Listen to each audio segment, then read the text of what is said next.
I was alone a lot as a kid. Now, I want to make clear, I wasn't a lonely kid. I had two wonderful siblings who remain two of my favorite people on this planet. And while I didn't have a huge amount of friends, the ones I did have, I felt that I was very close to. A lot of those friendships carry on to this day.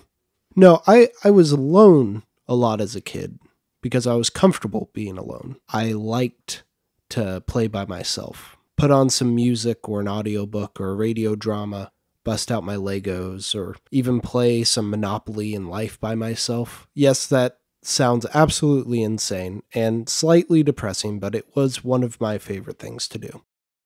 At some point, when I was alone, I created this card game, Vineyard Solitaire. Don't ask me why I chose that name. I don't know. The rules remained fairly unchanged since I created it. It's just solitaire with a few extra steps. You lay out 10 lines of cards. You have what I call a fan. There are 4 cards that you can kind of just freely choose from.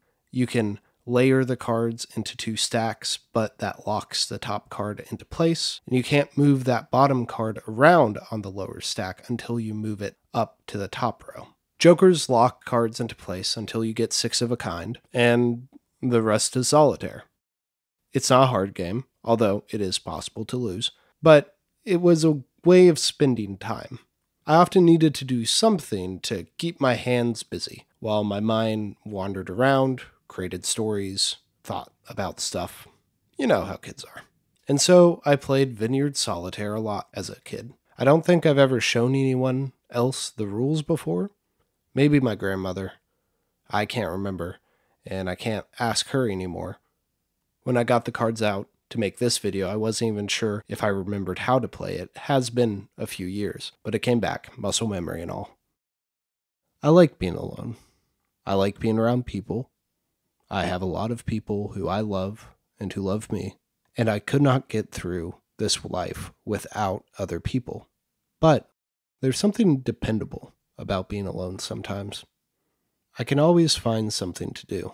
I can always find a way to engage my hands, keep them busy, while my mind races 1,000,000 miles an hour. Friends and fellow VEDSies, I will see you tomorrow.